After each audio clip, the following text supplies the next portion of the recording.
હાલ ગુજરાતને લઈને એક મોટી આગાહી કરવામાં આવી છે। ગુજરાતમાં ચોમાસું સક્રિય થઈ ગયું છે અને આગામી દિવસોમાં રાજ્યભરમાં વરસાદનું જોર વધવાની સંભાવના છે।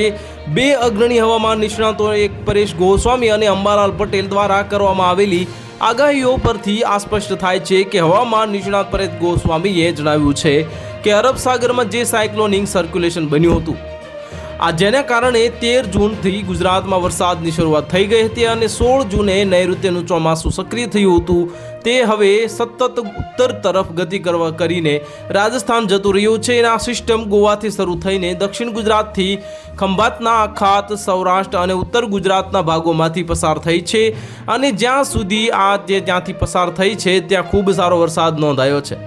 પરેશ ગોસ્વામીના મતે આ મોટી સિસ્ટમ રાજસ્થાનમાં કેન્દ્રિત હોવા છતાં તેને આઉટર ક્લાઉડ્સ હજુ પણ ઉત્તર ગુજરાતના અમુક ભાગોને અસર કરી રહ્યા છે। આ સિસ્ટમનો જે ભેજ રહી ગયો છે તેના કારણે ગુજરાતમાં 23 જૂન સુધી છૂટાછવાયા સ્થળોએ વરસાદ પડવાની શક્યતા છે, જોકે તેવી તીવ્રતા ઓછી રહેશે। વરસાદના વિતરણ અંગે વાત કરતા પરેશ ગોસ્વામીએ જણાવ્યું છે કે સૌરાષ્ટ્રના દરિયાકાંઠાના કેટલાક ભાગોમાં હળવોથી મધ્યમ વરસાદ યથાવત રહેશે। કચ્છમાં વરસાદની તીવ્રતા ઘટતી દેખાશે અને દક્ષિણ ગુજરાતના ડાંગ, વલસાડ, વાપી અને બિલીમોરા અને બારડોલી જેવા વિસ્તારોમાં હળવાથી મધ્યમ વરસાદ ચાલુ રહેશે। ગોસ્વામીએ સ્પષ્ટ કર્યું છે કે આ વિસ્તારોમાં આગામી 2 થી 3 દિવસ ભારે વરસાદ થાય તેવી શક્યતા નથી।